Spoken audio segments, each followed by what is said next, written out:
Oi, gente! Mais uma vez um episódio do Desenvolvimento, o outro lado do QI, com ela, querida Paula Zanquin, neuropsicóloga, psicóloga especializada em superdotação, e hoje uma convidada maravilhosa, a doutora Carol, pediatra, que também tem superdotação. Então aqui, meu amor, a gente vai falar de superdotação na infância, na adolescência, com uma pediatra superdotada, você tá entendendo? Então você fica por aí, já compartilha esse vídeo, já coloca aqui, ó, o joinha, já deixa suas dúvidas e tudo mais pra gente poder ir esclarecendo tudo isso pra você, tá bom?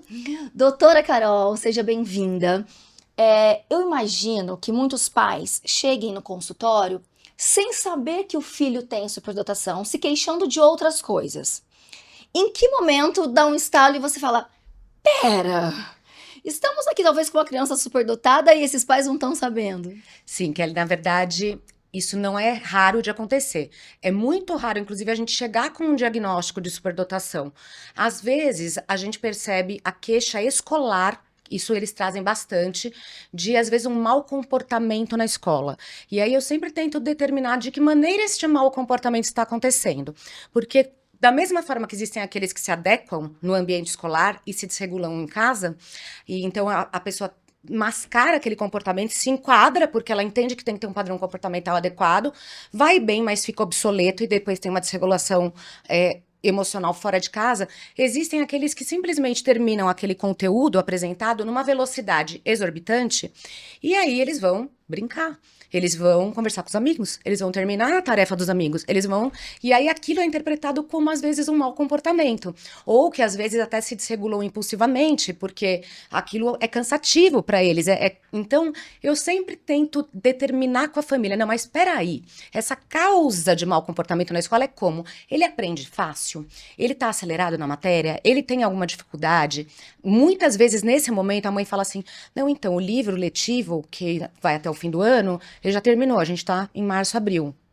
Aí assim, não, olha, aí a gente começa a extrair quais são as perguntas que ele faz em casa, quais são os interesses. O discurso daquela criança, ele é muito mais elaborado. A criatividade, às vezes até a parte motora, assim, de atividade mesmo, física, por exemplo. Muitos têm habilidades em diversas áreas. Então eu começo a perguntar o que você gosta mais, às vezes matemática, às vezes é português. Não necessariamente é um conjunto de todas as coisas ser genial, mas a gente consegue começar a identificar as características daquele discurso. Às vezes é em brincadeiras, assim, já aconteceu de ter irmãos, né, no consultório que eu estava atendendo um e o outro estava fazendo uma atividade, eu falei, gente, mas essa criança tem 4 anos e meio, tá lendo, falando inglês, fazendo memória, eu falei... Então a gente começa a avaliar que aquilo que a gente espera para aquela idade daquela criança está desproporcionalmente parecer... Sabe aquela coisa, eu não gosto de falar assim, mas às vezes é quase um mini outra idade, não é um mini adulto, claro, mas é uma mini criança que não tem aquela idade, que você tá olhando, a gente até esquece a idade da criança, para ser sincera, você olha e fala, nossa, eu começo a falar com a criança de 4 anos como ela tivesse 6, 7 anos, entendeu? Então você começa, aí eu sempre sugiro, eu acho que isso é muito importante mesmo, que seja feita uma avaliação neuropsicológica. Porque a gente pode entrar até no âmbito de, mas falar, mas é importante, não é? Vai acelerar, eu não quero.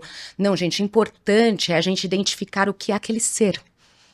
Para a gente conseguir trazer ferramentas emocionais para ele se desenvolver com alegria, com plenitude, na sua potencialidade, enfim. Então, sim, é muito importante fazer essa avaliação, porque com isso a gente consegue mapear os ambientes, as ferramentas, as intervenções emocionais, e não é o pediatra, né? Sim. A gente vai precisar de uma equipe que faça isso preparada. E daí essa criança chega lá, a doutora Carol viu a importância de fazer uma autoavaliação com a neuropsicóloga, e aí, Paula, quando essa criança chega lá, às vezes o pai tá achando assim, meu filho tá ansioso, ou o meu filho tem um TDAH, porque a professora disse que ele é super hiperativo, e mal ela terminou de falar, ele já quer fazer uma pergunta. Mas, na verdade, é só porque ele tá cansado de esperar todo mundo, porque ele já sabe a resposta, né? E aí, como que você entra nesse momento? Qual que é o seu papel? Bom, quando eu recebo a criança para investigação, aí para avaliação neuropsicológica, eu tomo muito cuidado. É uma bateria de testes psicométricos. Tem questionário com a escola, tem questionário com a família. A criança, como eu disse, ela é submetida a uma série lá de testes. A gente precisa ter muito cuidado. Exatamente, a presença desse comportamento de levantar, dito, né, a hiperativo, não quer dizer que seja necessariamente um TDAH. E muitas vezes acaba sendo confundido aí. Sim, às vezes vem com uma hipótese de diagnóstico de TDAH e não é TDAH, é uma criança superdotada que não está tendo, ela não está conseguindo se organizar ali por conta da forma que o estímulo chega para ela. E isso acaba provocando e desencadeando essas demandas, né? Não é nem problemas de comportamento, são próprias demandas do funcionamento dela. Ela precisa daquele movimento, ela precisa de estar ali de alguma forma funcionando. E é como a doutora Carol colocou. Então a criança vai ajudar o amiguinho do lado, ela vai ali conversar com outro amigo, porque ela tem essa necessidade, muitas vezes, de estar ativa, de estar engajada, de estar realizando algo. Então, precisa ter cuidado com essas observações. E a avaliação neuropsicológica, ela tem esse papel, que envolve, de uma forma cuidadosa, detalhes de informações que a gente vai entender o funcionamento dessa criança. E a partir disso, realmente compreender se existe um transtorno do neurodesenvolvimento coexistindo com uma superdotação, ou é só uma superdotação, ou se é um funcionamento do desenvolvimento infantil. Eu ouvi outro dia um questionamento, mas agora nada do desenvolvimento infantil. Opa, a gente precisa ter um certo cuidado, porque a partir do momento que existe vários fatores existindo, a gente precisa entender por que eles existem. Então, a avaliação traz também esse olhar para a gente entender o que está por trás daquele comportamento. Então, a gente tem esse cuidado para entender essa criança. E às vezes também, doutora, é um comportamento de saúde. Porque pode às vezes chegar uma criança no seu consultório com uma seletividade alimentar. E que você pensa que, às vezes, os pais pensam ali é uma questão de textura, o que é. E, na verdade, não. Às vezes é uma ansiedade porque tá vindo pela superdotação, porque a criança tá com a cabeça tão cheia que não consegue colocar tudo pra fora, não tem isso? Tem muito. A gente chama isso de psicossomatização. E, na verdade, isso é uma via final. Eu digo que essa criança, ela tá no ponto bomba relógio, porque ela já não tem nenhuma ferramenta emocional, um recurso, e ela começa a externalizar aquilo no corpo. E são de várias maneiras. Os transtornos alimentares são muito frequentes, muito mesmo. Às vezes, a criança começa a ficar doente repetidas vezes, porque as pessoas falam, mas tem a ver? Claro que tem. A gente já sabe hoje da inter-relação entre microbiota, sistema nervoso central, sistema emocional e imunológico. Então, tá tudo atrelado ali. Então, muitas vezes as crianças têm crise de choro em momentos inesperados, ou às vezes começam a ter comportamentos que não tinham antes, de agressividade, e que a gente fala, nossa, mas a criança tá impossível. Então, assim, é muito comum mesmo que elas comecem, quando não se tem mais nenhuma válvula de escape, externalizar de maneira física, corpórea mesmo. Ô, gente, que loucura isso, né? Porque a criança, de repente, você tem noção que às vezes você leva a pediatra achando que seu filho, nossa, tem alguma coisa na imunidade do meu filho, da minha filha, porque ele fica doente repetidas vezes, e aí você sai de lá com a pediatra falando, olha, vai fazer uma avaliação neuropsicológica no seu filho, que talvez não seja bem isso. E aí e ao regular emocionalmente essa criança, porque ela vai ser olhada de verdade pro que ela é, de repente a saúde melhora. Isso é louco, isso não é? Isso, eu já tive alguns casos, Kelly, essa questão aí da alimentação. Olha só, a seletividade alimentar, por muito tempo ela teve muito diretamente ligada à questão do TEA. Inclusive teve até uma mudança em relação a classificações, porque não necessariamente. Não tem nenhum estudo, nada específico, mas eu tive no consultório vários casos em que a criança superdotada tinha uma questão com a alimentação. E que após, sim, uma melhora dessa organização, dessa regulação emocional, ela teve uma melhora também desse quadro. Existem outros casos que a gente percebe dentro da superdotação que tem uma questão sensorial, que envolve essa questão alimentar também. Mas o quanto é importante a gente olhar com cuidado as demandas dessa criança. Uma coisa que a doutora Carol colocou, e é importante, a psicossomatização. Isso é algo que acaba influenciando na saúde da criança, é o emocional. E muitas vezes a criança que tem a superdotação, por não ter ela não ser compreendida, o que vai gritar é o emocional. E o quanto pode acontecer a manifestação de questões aí de saúde por conta disso. E é muito complicado, e não é fácil, tá? Até pra gente mesmo, claro, porque é toda uma avaliação, às vezes tá tendo um surto de virose, a criança tá vomitando, então às vezes as coisas vão se repetindo, por isso que é importante o acompanhamento, que às vezes, mas tô 2 anos sem ir. Perdemos o diagnóstico, porque 2 anos sem ir, tá vomitando, tá passando mal, tá com vômito, comeu uma coisa estragada, pegou uma virose. É importante a gente conseguir entender. Aí, como tá o sono? Porque provavelmente essa criança vai estar com alguma interferência no sono, um sono agitado, um pesadelo, uma dificuldade de dormir. Como tá a alimentação? Então, assim, é um conjunto de coisas que a gente precisa estar seguindo, acompanhando para conseguir ter esse olhar, porque também não é olhou e Sim. pra gente entender como tá na escola, é muito importante ter essa avaliação. Como tem, então assim, a gente vai, como tá nos outros ambientes, esse comportamento que tem em casa acontece em todo o ambiente ou não? Então assim, precisa de tempo e desse cuidado pra gente olhar, porque realmente quando a coisa explode, aí eu digo que é porque essa criança está precisando de muito suporte emocional, não é pouco. Geralmente explode no emocional, especialmente na superdotação e altas habilidades, porque a gente sabe que o cognitivo, ela vai dar conta. Sim. Então que aí pega o emocional, né? é onde desregula. Mas a criança é um todo. Então, aquele cognitivo, então a gente, né, a gente tem alguns episódios falando de aceleração escolar, tudo é relacionado, gente. Então, claro, o cognitivo ela vai dar conta, mas se ela não tá dando conta, porque na verdade ele não tá assim, de acordo com o ritmo da criança, também vai desregular. Então, é todo um conjunto, né? As coisas, elas são interrelacionadas. A gente precisa ter um cognitivo atrelado, um ambiente escolar socialmente, academicamente atrelado. Aí vai ter a questão familiar, vai ter o círculo de amigos de convívio social, vai ter todos os pilares aí que a gente brinca de estilo de vida saudável, que hoje a gente fala muito para adulto, né? Claro que a gente tem que considerar tudo isso, mas tudo isso está relacionado naquele indivíduozinho com altas habilidades, superdotação, e como ele vai externalizar isso, de que maneira ele consegue digerir emocionalmente isso, se compreender, se aceitar, ser aceito pelo meio em que ele está convivendo. Então, eu costumo dizer isso, porque a gente, às vezes, começa a fragmentar. Então, assim, isso aqui é a escola, isso aqui é o cognitivo, isso aqui é o alimento, isso aqui é o sono, isso aqui... Gente, não, tudo isso aqui é aquele ser.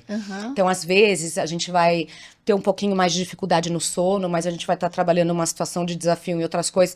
Precisa ter esse cuidado, assim, esse carinho mesmo, é um acolhimento para aquilo, para que a criança consiga se sentir segura para poder também externalizar aquilo e a gente poder, então, ir dando mais ferramentas e mais cuidado, né? Que demais. E Paula, isso é muito interessante, né? Porque você de repente, você cura, você pode curar, né? Entre aspas, você cura aquilo que você achava que o seu filho tinha, você simplesmente olhando para ele, de fato, para quem ele é. Muda bastante. Ajuda a família a compreender o porquê que a criança apresentava aquele determinado comportamento. Ajuda a família a tomar novas decisões que vai fazer sentido para a vida da criança e acaba interferindo na dinâmica da família. Isso acaba porque aquela criança que estava tendo demandas comportamentais, emocionais, acaba que influenciando em toda uma dinâmica no movimento de toda a família. Então, sem dúvida, essa identificação faz uma diferença muito grande na vida da pessoa, né, da criança, do adolescente, ou que seja o adulto, qual que seja a faixa etária, o quanto é importante a identificação. E que importância tem, doutora Carol, hoje em dia, os pediatras, eles estarem também como você antenados nesse assunto? Olha, é muito importante que você trouxe esse tema, porque, na verdade, hoje a gente tem transtornos comportamentais, emocionais, de neurodesenvolvimento, figurando aí numa estatística maior que asma. Eu gosto de falar isso porque isso causa um impacto. Então, assim, e o pediatra é a pessoa em que é o profissional de saúde em que de rotina aquela família costuma ir. Sim. Então faz muita diferença, né? A gente está num mundo hoje em que a gente chegou a ter transtornos de ansiedade e depressão em adolescentes com níveis quase que maiores que dos adultos ou iguais no mundo. Quando não, a gente sabe que esses adolescentes serão os adultos mais ansiosos ou deprimidos. E imagina a gente tendo, assim, eu tenho um dado que eu levantei para um estudo da Sociedade Brasileira de Pediatria dos últimos 10 anos, que a gente teve um aumento de mais de 2.000% de ansiedade e depressão. Aí quando eu apresentei esse dado, falaram, não, você errou, é 200%. Eu falei, não, eu não errei, é um dado mesmo, é chocante. Então, assim, como faz diferença? Faz diferença porque quando aquele profissional que acompanha aquela criança rotineiramente consegue ter esse olhar e fala, opa, peraí, vamos avaliar isso aqui com um pouquinho mais de cuidado, a gente consegue trazer uma intervenção melhor, mais precoce, ou seja, a gente não só consegue contornar aquelas situações mais difíceis antes, como a gente consegue, que nem a Paula falou, organizar aquele ambiente, seja o escolar, seja o familiar, faz muita diferença. O ambiente inteiro se organiza. E principalmente o núcleo familiar, porque isso interfere na saúde emocional de todo mundo que está naquele núcleo familiar. A gente consegue trazer previsibilidade, a gente consegue programar novas escolhas e melhores para aquela criança. Então, assim, é essencial hoje que os colegas comecem a ter um olhar e se atualizar para isso. Os colegas, não é assim, ter uma especialização naquilo, não. Isso virou uma obrigação do pediatra. A gente precisa disso, porque hoje a gente vai ser uma grande parte desse filtro ou não ser. Deixar passar, e aí a gente vai colher os efeitos biológicos daquilo na saúde, vai ficar às vezes hipermedicando, ou chegar numa consequência pior.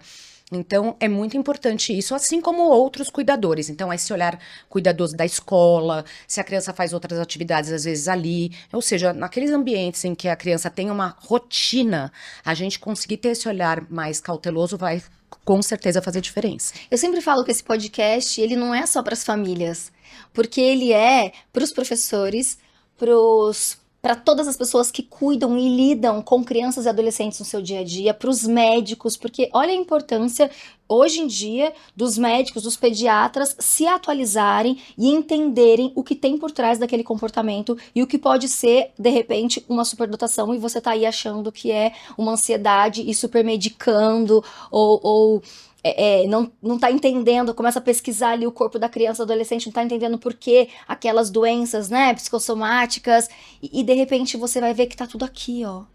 E que você poderia ter visto isso antes, né? Você poderia ter encaminhado para neuropsicóloga, você poderia ter cuidado, porque às vezes começa na família, muitas vezes começa na família, porque a gente sabe que é genético. Então, às vezes, o pai, a mãe já tem a linhagem de superdotação, mas eles não estão sabendo disso. E é engraçado isso que você falou, porque quando a gente começa a aprofundar e perguntar sobre os comportamentos, os caracteres, não raramente alguém fala, isso aqui é o pai, é a cara do pai. Não, isso aqui é a mãe. Eles mesmos, de alguma maneira, começam aí a prestar atenção nisso. Então, a gente traz essa base também, claro, da ciência, mas às vezes, de fato, o que chega na gente já é a corda estourando. Ou seja, juntou a comorbidade, essa chance de evoluir quando não é identificado, e aí o ambiente ser disfuncional, e aí não ter regulação emocional, não aproveitar o potencial, não reconhecer mesmo aquilo, e aí chegar uma ansiedade, é enorme, não é raro. E aí a gente tem que fazer o processo inverso, de tentar estabilizar aquilo e tentar descobrir o que tem por trás daquilo, que nem a Paula falou, tá? Mas por trás desse conjunto de comportamentos, não é só uma ansiedade. Então a coisa vai virando uma bola de neve complexa da gente ir esmiuçando, mas quase sempre tem uma ancestralidade ali que dá pistas. E por isso também é importante essa conversa, né, no consultório, porque às vezes isso já traz um mapeamento. Opa, peraí. Então, às vezes, vem desde pequenininho, eu já começo a falar, tem transtornos na família? Tem autismo, tem TDAH, tem superdotação, tem transtorno de ansiedade grave, porque a gente já fica atento naquele desenvolvimento daquela criança, às vezes, desde pequenininha. Opa, peraí, isso aqui... E muitos dos comportamentos, eles se entrelaçam mesmo, né? Então, às vezes, a gente tem comportamentos que não fecham o diagnóstico, por exemplo, num TEA, ou num TDAH, ou numa altas habilidades. Porque eu digo que o ser humano ele é um conjunto de comportamentos. Então, ele tem os comportamentos. A questão é como esse comportamento se manifesta, qual é o déficit que ele causa. Às vezes, o déficit do controle inibitório, por exemplo, para quem vê de fora, ele não é um déficit, é um excesso, é uma explosão. A gente que cientificamente fala, opa, então, assim, é importante a gente ter essa atenção. E, às vezes, numa conversa, a gente já mapeia isso no ambiente familiar. Que legal. Paula, qual é o número médio de crianças e adolescentes que chegam no seu consultório e depois do laudo, e você vê que tem uma superdotação, que você descobre que o pai ou a mãe também tem? Bom, eu não sei dizer exatamente em números, mas eu posso te dizer que é muito, muito comum. É frequente. Isso eu vejo assim, ontem mesmo eu fui entregar um laudo e a mãe, olha, eu estou pensando em fazer a avaliação. Inclusive, quando eu faço a investigação, eu já coloco os pais, porque eu faço uma investigação da infância do pai, da adolescência, da mãe do pai. Então, já é uma reflexão durante a avaliação da criança, do adolescente, porque eu preciso compreender um pouco da história deles, faz parte para fazer a minha análise final. Então, isso provoca, e então é assim, olha, 90%. 90%. Vamos parar para pensar que 90% dos casos, após a avaliação neuropsicológica da criança, os pais buscam a avaliação. E eu indico também, tem alguns casos, por eu observar e acreditar que vai fazer diferença na vida da família e da criança, eu indico que busque pela avaliação neuropsicológica. E busque como profissional, né? Porque hoje em dia as pessoas até falam muito, mas parece que todo mundo tem superdotação. Não, não é verdade. Então tem que buscar um profissional onde vai fazer, como a Paula está explicando, todo um trabalho, ele vai entrar numa plataforma, ela vai fazer uma investigação da família e tal. Então assim, gente, são meses, Paula, de investigação, não é assim, de um dia para outro você chega lá, sai com o resultado. Exatamente, esse é um ponto que às vezes, sabe, Kelly, eu sou muito cuidadosa, eu entendo às vezes a ansiedade da família, eu não sei como é que funciona para os outros profissionais, mas eu não tenho pressa com a avaliação neuropsicológica. Afinal, trata-se da vida daquela pessoa e daquela família. Então, leva o tempo que precisa ter. Porque cada caso, tem caso que vai lá, funcionou, encaixou tudo, resolveu, terminei, entreguei o laudo. Agora tem caso que não. Eu prefiro, às vezes, lidar até com insatisfação, porque às vezes assim, nossa, mas ainda... Sim, ainda preciso desse tempo, desse cuidado, desse olhar, porque como eu coloquei, é a vida daquela pessoa, é a vida daquela família. Então, essa investigação precisa ser cuidadosa. E esse laudo pode mudar a vida para sempre, exatamente, a história dessa criança, desse adolescente, dessa da família. Então, olha o quanto a responsabilidade, dizer que a gente faz assim, não, em um mês eu faço, não. Tem casos e casos, tem casos que a gente precisa observar o comportamento ali na recepção, ali no consultório, precisa uma demanda maior de instrumentos psicométricos. Normalmente eu faço uma sessão de questionário no final com os pais. Tem caso que eu peço mais uma sessão, porque preciso de mais dados, eu preciso conversar um pouco mais. E às vezes no fechamento eu coloco lá, olha, eu preciso de 20 dias para fechar a análise. Às vezes aquele caso, ele merece uma atenção muito maior. E aí, às vezes, eu demoro um pouquinho mais mesmo para fazer essa análise, essa interpretação, porque merece e precisa de todo esse cuidado. E no meio disso tudo, você vai conversar com a escola, você vai conversar com a pediatra, os profissionais, esses ambientes, eles ficam, porque eles são ligados na vida da criança, nada é separado, né? Então tem tudo isso também, né? Exatamente. Tem aí o contato em relação à escola, tem o relatório da escola, o contato com a escola, o contato com profissionais que estão atendendo essa criança. Tudo isso faz parte do processo de investigação. Cada caso é único. Como eu falei, tem caso que é muito assim, você faz a avaliação, tem todos os dados já para você conseguir finalizar a identificação. Tem casos que você percebe que existe algo mais ali. E aí você vai precisar mesmo ter esse cuidado de investigar um pouco mais, de falar um pouco mais. Eu peço vídeos. Eu peço, tem documentos, tem um relatório lá da época de quando tinha tal idade. Ótimo. Todos os documentos são importantes para ter esse olhar. Os testes são psicométricos, então são testes padronizados. Então, essa questão quantitativa faz parte da avaliação e tem esse olhar qualitativo para compreender como um todo essa criança, esse adolescente ou adulto que está sendo aí avaliado. Ô, gente, eu aprendo tanto nesse podcast. Vocês estão aprendendo também? É tão legal ter profissionais assim, bacanas, que entendem, estudiosos, eles estão lidando com a vida dos nossos filhos, né? Tá tão gostosa essa conversa, eu não queria acabar, mas já deu nosso tempo. Estou amando. Delícia. Eu vou fazer um comentário disso que a Paula falou, só pra gente, porque eu não posso perder isso. Nossa, porque todos. assim, o que acontece? Não é que pode mudar a vida dessa pessoa. Gente, vai mudar a Vai vida dessa mudar. pessoa. Às vezes, a família, por toda a exemplo, vem família, induzida. Às vezes, a criança está tendo um comportamento assim e eles acham que é um comportamento autístico. Às vezes, eles acham que é um TDAH, que nem ela falou. Muda a intervenção, às vezes até medicamentosa. Muda totalmente o planejamento de intervenção de psicoterapia, psicopedagogia, de PEI, que é o Plano Individualizado de Ensino. Quer dizer, na verdade, muda tudo. Então, olha o cuidado que a gente tem, porque às vezes a própria família é induzida. Olha, veio na escola, tá com esse comportamento, é TDAH. Aí já vem falando TDAH. Então, eu imagino a dificuldade do neuropsicólogo de sair disso, de se apegar realmente às ferramentas e os instrumentos que têm que ser bem elaborados para conseguir fazer esse diagnóstico. Porque quando é muito escancarado, eu brinco que daí o pediatra faz, entendeu? Mas não é, entendeu? Tem casos que tem nuances, é que cada indivíduo é um. E mesmo dentro daquele diagnóstico, vai ter as individualidades de cada um, para aquela faixa etária, para aquele momento, enfim. Então, assim, é muito essencial que tenha essa paciência para a gente não cair, às vezes, num diagnóstico errôneo. E a gente vai determinar todo o futuro dessa criança e dessa família com esse diagnóstico. Eu quero ficar mais com vocês. Obrigada, Paula. Obrigada, doutora Obrigada, Carol. Kelly. Obrigada, Paula. Foi uma honra. Foi ótima a nossa conversa. Foi ótimo. Foi Obrigada a você que está aí assistindo. Se você gostou, deixa seu comentário, sua curtida, compartilhe. Você tá vendo, né? Como é importante o conhecimento, ele salva vidas, ele salva famílias, ele salva o mundo. Então, bora cada vez mais ter conhecimento e compartilhar esse conhecimento com todo mundo. E a gente volta no próximo episódio com muito mais para todos nós. Já deixa aqui, ó, o que você quer que a gente fale, qual é o assunto que você quer, que você precisa e que vai te ajudar, tá bom? Um beijo, até a próxima. Tchau!